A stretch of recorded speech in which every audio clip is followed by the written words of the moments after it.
Hurmatli yangi buxgalterlar. Ma'muriy xarajatlarmi? Yo'q, bizni xizmat ko'rsatuvchimiz, bizda tannarx shakllanmaydi, va hokazo. Kamsitish ham, falsafa ham, yo'q, ma'lum o'rgatayotgan buxgalterlarning aybimi? Yaqinroq keling. Bugun aynan shu narsani muhokama qilib chiqamiz.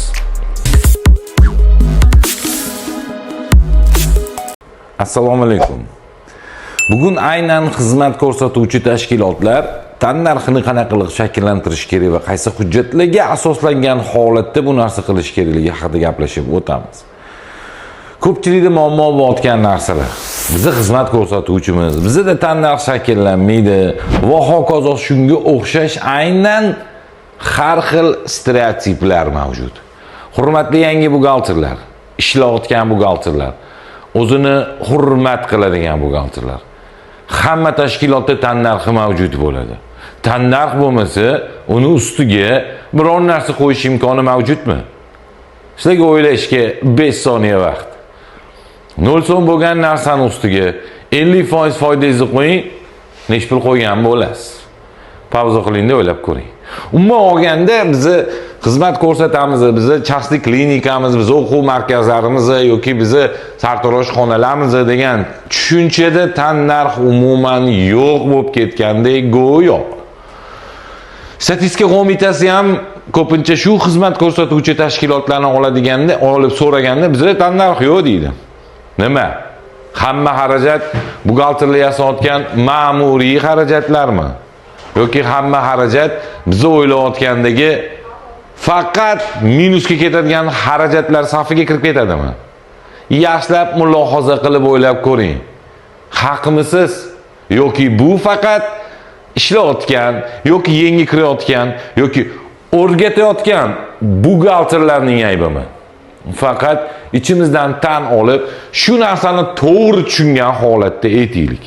Falsafa o'qish niyatida bu darsni olmayman hozir YouTube'ga. Yoki kimgadir aql o'rgatish, kimnidir kamsitish maqsadida emas. Kamsitish ham, falsafa ham ma'lum bir miqdorda o'zimizni to'g'rilashimizga imkon yaratishi mumkin. Shuni hisobidan biz bugungi darsimizni qilib chiqamiz va har bittasini hisob-kitobga qo'yamiz. Endi asosiy mavzuga qaytadigan bo'lsak. Xo'p, shuncha gapirding. Xizmat ko'rsatish tashkilotlarining tannarxini qanaqa qilib hisoblaymiz? Shunga ham javob bergin deyishinglar mumkin. Diqqat bilan eshitamiz. Bilmaydiganlar diqqatiga, shu narsani o'rganmoqchi bo'lganlar diqqatiga.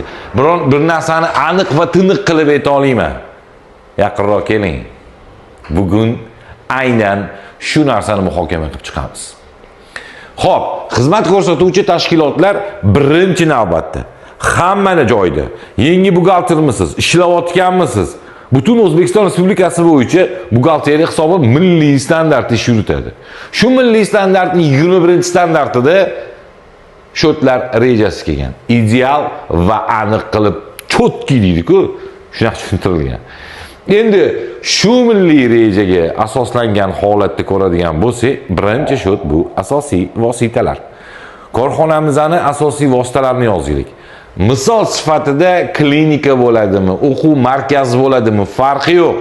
Shu misolda tushuntirib beraman tannarx qanaqa qilib shakllanish kerakligini.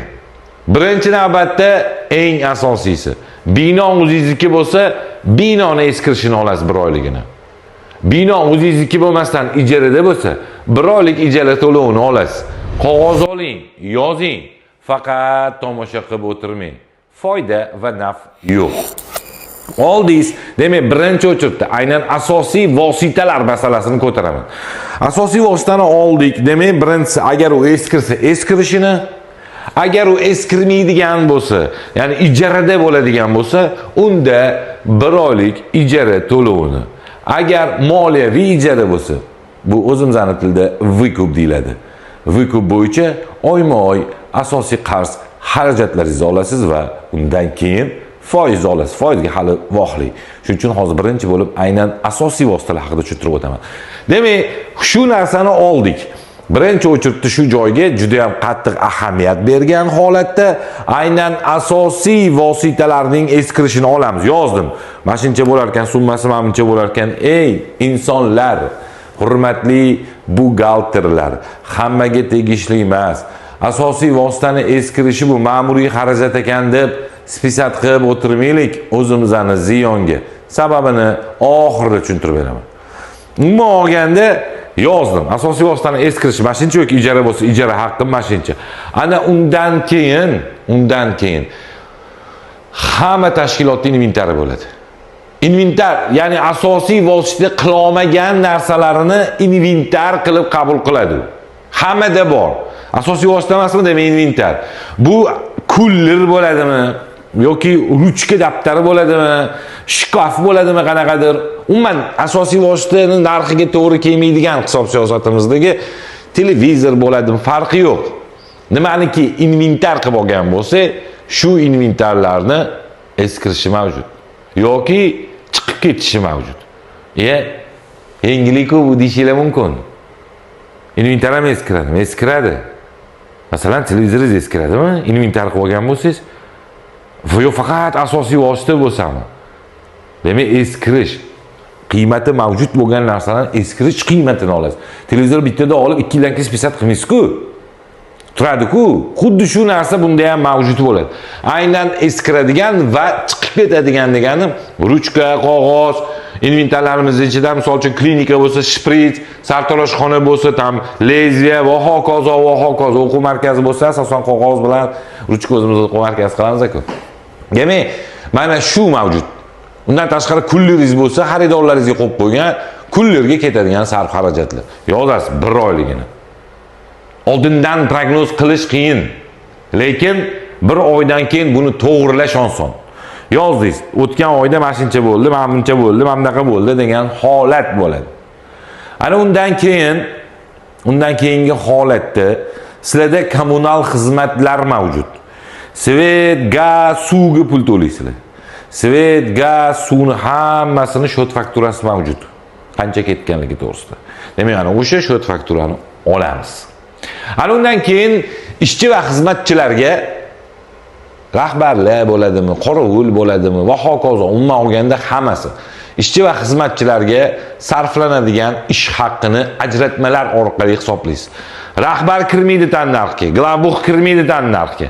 Aynan ishchi va xizmatchilarni olamiz o'shanda. Shuning uchun hammasini yig'ishtirib oling oldin bitta oylik. 1 oyda qancha oylik to'layapmiz? Shuni bilib olaylik. Ana undan keyin o'sha xarajatni yozamiz. Keyin korxonaga tegishli bo'lgan boshqa xarajatlar mavjud bo'ladi. Ya'ni 1 oylik bir marta yig'ishtirish uchun yoki boshqa narsa uchun chetdan xizmat olgan bo'lishi mumkin. Umuman olganda shu xarajatlar qo'shiladi. Endi agar частный klinika bo'lsa, ya'ni xususiy klinika bo'ladigan bo'lsa, har bitta doktorning o'zining stavkasi bo'ladi. Doktorlar to'g'risida alohida to'xtalmayman. Uni hammamiz og'riqli vaziyatlarimiz doktorning stavkasi bo'ladi. Ish haqqi masalasida u qo'shiladi. Undan keyin hammasi shakllanib, 1 oylik xarajat shakllanadi. 1 oylik xarajat shakllangandan keyin ana o'sha xarajatlar taqsimotida umumiy olganda nechta doktoringiz bor va qanchalik darajada har bitta xaridor qancha doktorga qancha ajratayotganini ko'rish kerak. Pediatrga nechtadir keladi, lorga nechtadir keladi. Agar doktorxona olsa, o'quv markazlari bo'ladigan bo'lsa, buxgalteriya kurslariga nechta keladi, angliyskiga qancha keladi. Sartaroshxona bo'lsa, har bir sartarosh kesimida hisoblangan holatda proporsiyalar bilan ajratib olasiz.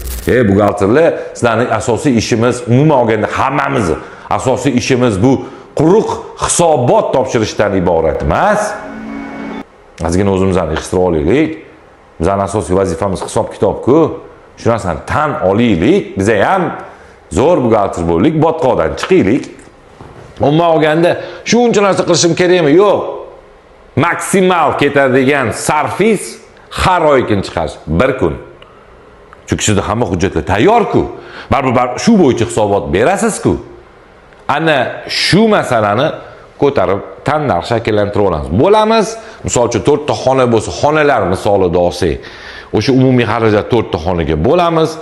O'sha xonaga ob'yomini ko'ramiz. Men misol uchun glavvrach bo'ladi yoki bo'lmasam sartaroshxona administratori bo'ladi. Moganda har bittasi ular ob'yom beradi. O'sha ob'yom bo'yicha hisob kitob qilib olamiz. Ana shunda bir kishi uchun aniq va tiniq tannarx shakllanadi. To'g'ri. Qimmat bo'lib ketsa-chi degan masala. Qimmat bo'lib ketsa, sifat yaxshiligidan dalolat berish imkoniyati yuqorilashadi sababi. Siz hamma xarajatlaringizni qo'shganingizda foydangiz ham chiqyapti. Xarajatlaringiz yopilyapti. Xarajatlaringiz yopilgandan keyin siz rivojlanish imkoniyatingiz kengayapti. Ikkinchi masala, hamma qatori qilaman deganingizda siz xarajatlaringiz kattaroq boshqalardan bo'lib qolsa, minusga ketayotganingizni his qilgan holatda go'yoki zo'rdek ko'rinasiz. Hammasi xom va hammasini aybini tagida buxgalter yotadi. Sababi hisob kitobni to'g'ri qilib bermaganligida. Xafa bo'lmaylar. Hayot shunaqa. Biz shunaqa o'rganib keldik. O'sha qaysidir ustozimiz, qaysidir shogirdimiz, kimdir noto'g'ri tushuntirib ketdi. Bizni shu oqimda davom etishni boshladik. O'zimning hayotimda bo'lgan voqeadan bittasi chakana savdo ombor shakllantirish shart emas degan gap. Hech narsa deya olmadim. Balki meni tajribam yetmagandir dedim, lekin o'zim uchun bilib oldim. Hamma narsa, aynan hamma narsa sizni necha yillik tajribangiz borligidan emas, nechta narsani bilishingizdan baholanadi. Shuning uchun bilib olaylik. Aynan tannarx shakllantirayotganda mana shu narsalarga e'tibor bergan holatda tannarx shakllantiraylik. Bo'lmasa o'sha gap avansga ishlashi va soliqdan qochishni davom ettirib, qachondir tekshiruv kelsa titrashni boshlaymiz. Bu narsani bilaylik. Dars oxirida bitta savol beraman. Alam qilsa ham shu savolni berib darsimni yakunlayman. Hurmatli buxgalterlar, hurmatli rahbarlar, hurmatli yangi kelayotganlar. Buxgalteriyani boshqacha tasavvur qilmaylik. Bu narsani yaxshilab o'zimiz uchun bilib olaylik. Buxgalteriya bu haqiqiy hunar va kasb. Buxgalteriya bu bitta korxonaning yuragi. Sizlarga savol. Ko'rgan bo'lsanglar, oxirgacha eshitgan bo'lsanglar, korxonani hozir ishlayotgan korxonalarni aktivlari nech pulli? Faqat yangi yilni kutaman demanglar. Kelasi darslarda ko'rishguncha salomat bo'ling, buxgalterlarning bosh buxgalterlari.